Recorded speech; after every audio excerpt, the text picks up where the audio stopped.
we're taking it from thousands to millions. So what would I do with the decimal point to express that in millions? I'd move the decimal 3 places to the left. All right. So in other words, when you spread these numbers into your financials, you would enter 10,070.778. Let Excel might round a little bit for you, but do not round. You enter every number that's given to you, you just move the decimal places accordingly. So you'll move it 3 to the left. Okay, so that's the first thing I'll note here. The second thing I want to note is a formatting convention. This whole spreadsheet has been pre-formatted to be consistent with what you'd see in investment banking. All right, if you go to the sales line, and I'm in cell I6, if you go to the sales line and you start entering in any numbers, you'll see that they come in blue. All right, but if you go down to I10, gross profit, and you start entering numbers, you see that that one is black. What's the difference? Why are some numbers blue and others black? Has to do with some type of standard. It is a standard. It's a standard. It's a modeling standard that gets used in banking, in finance generally. Anything that's in blue is what we would call a hard-coded input. That is, we're entering a number directly into our spreadsheet. Anything that is black is what we would call output, or that it's referring to something else in our model, or it's a calculation. All right, so if I take Heinz, for example, and revenues for 06, 8643.438, that's a number I would enter. I'm hard coding it. As you start doing your homework, if you enter numbers and it's formatted blue, it means you should be hard coding, right? You're doing the right thing. If you start entering numbers and it starts coming in black, it means you need to be entering a formula. All right, so revenues, something that I hard code. Cost of goods sold, also something that I'll hard code. 0.364. All right, so I entered my cost of goods sold. Gross profit in this case is going to be a formula where I reference these two numbers to calculate this.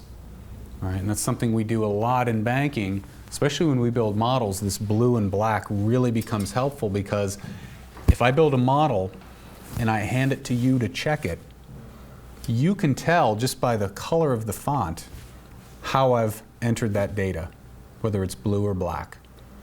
And when we go back and we make changes to the models, we're going to want to change things that are blue, keep things that are black, leave them alone. All right? So input, output, very important. So for gross profit, my formula would be equals I6 minus I8. All right? Another way to think of this is anytime you see a cell that's where the text or the numbers are black, your formula, which is up in that F sub X line, should start with an equals. And it should be referring to other cells in the model. Make sense? Everybody see how I set that formula up? All right, because you're going to be doing that. And once you have that, you can actually copy things. You could copy that and paste it across, so you don't have to enter that formula 10 times over. Who knows how to copy and paste? It's the shortcut to copy and paste. Control C to copy, Control V to paste. All right. That's another thing that we're going to get more and more acclimated with are keyboard shortcuts.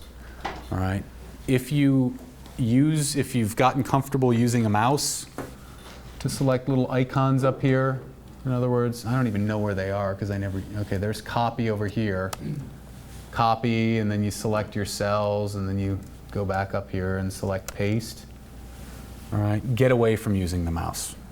It takes a tremendous amount of time. If you look how long that took compared to saying Control C, Control V, I saved myself several seconds there. And over the course of a model, over the course of evaluation exercise, that can happen thousands and thousands of times.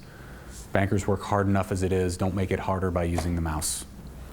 Right. The other reason is people will make fun of you in an investment bank if you don't use keyboard shortcuts. All right, so as you start doing these exercises, part of it is obviously to get the hang of spreading and where to put numbers and whatnot.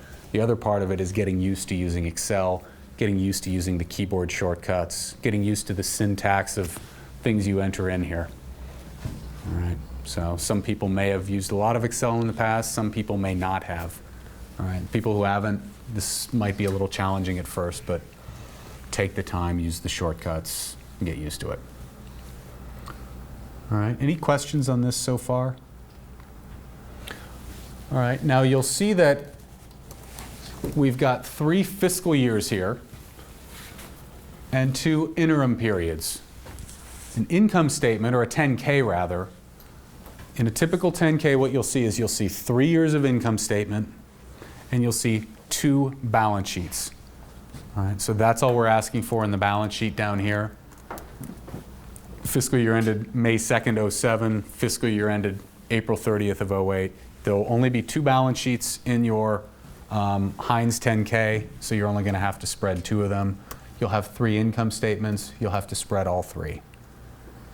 Now, if we open the 10Q, again, the 10Q will always give us year-to-date results since the last fiscal year end. Okay, so our 10Qs will give us this year's year-to-date. The most recent one that we have is for the fiscal year, or the year-to-date ended October 29th. We'll also have last year's year-to-date. All right, I want to open that actually real quickly and kind of show you a couple things relative to the 10Q. Again, you've got the hard copy so you can follow along. But if I look at my 10Q, got my cover page here. It says the name of the company. It'll tell me how many shares are outstanding, where they're headquartered, all those things. And typically a 10Q, the next thing you'll see after the table of contents, it'll go right into the financials. 10K, remember, has that business overview and MD&A and this and that. 10Qs go right into the financials. And in this case, you'll actually see that there are 2 different income statements. One is for the last 3 months, where the second quarter ended these days. The other is for the last 6, or the year-to-date period. Remember, these 10Qs allow us to calculate LTM. As part of the LTM formula, we need year-to-date. So you want to look at the longer of those 2 periods. All right, so of these 2 income statements, you'll pretty much disregard this one that's on, I think it's page 2 in the hard copy. You'll be looking at the one on page 3, the 6 months ended. All right, make sure you're working off the right one. It's pretty easy to make that mistake. Everybody, does that make sense? And once we have all the fiscal year ends, this would be the most recent fiscal year end. This would be this year's year to date. This would be last year's year to date. We've got all 3 pieces of data needed to calculate our LTM formula. So over here in this column, LTM, we'll take the fiscal year end, 4/30/08, plus our most recent year to date, minus last year's year to date. Same formula for each of those rows. Most recent fiscal plus most recent year to date minus last year's year to date. Make sense? Okay, the rest of the income statement, very straightforward. It's basically, we've set this up to be formatted exactly as the income statement is formatted in the hard copy financials that you've got. So you don't have to add any rows or change titles. All you're doing is entering numbers. Okay, and then down at the bottom of the income statement, you've got a line item or a few others listed here in rows 27, 28, and 29. That's where we want to capture depreciation and amortization each year or each period. Where would I get that? Cash flow. Always the cash flow. Once we have D&A, we can calculate EBITDA by adding that year's operating income, or EBIT, plus D&A gives us EBITDA. Right?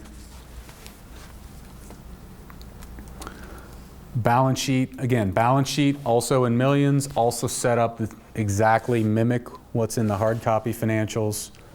All right, and that same blue-black coloring convention applies here as well. All right, so all of these individual items are all going to be blue.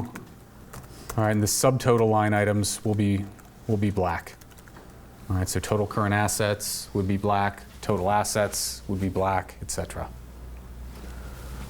All right, and again, you only have 2 years of the balance sheet in the 10K, and really you're going to have, you'll have this year's balance sheet, or this year's year-to-date balance sheet. You'll also have the last fiscal balance sheet. All we need is the one balance sheet from the 10Q, and then really the LTM, it's not really such a thing as an LTM balance sheet. It'll be the same as the balance sheet in the 6-month ended statement. Okay, so this column, what you'll say is in each period you'll say equals the cell just to the left of it. They're the same. Kind of an odd setup, but that's the way it's set up. All right, again, balance sheet has to balance. All right, and then you get down to the financial ratios. All of these formulas are in your slides. You're going to calculate growth, your sales growth, EBIT growth, EBITDA growth, net income growth. All right, again, your one-period growth formula is right here. And then you'll calculate the CAGR for the last 2 years, 2006 to 2007, then 2007 to 08. All right, liquidity ratios, leverage, activity ratios should be pretty straightforward. All those formulas are listed in the slides. The one item that I'll note is something called net debt. We didn't note that in the slides, but it is something you'll see from time to time. What is net debt? Who can tell me? It's usually debt minus cash. All right, and that's the calculation here will be, the numerator will be in parentheses, debt minus cash divided by EBITDA. That's all we're looking for. And so anytime you see net debt, it just means debt minus cash.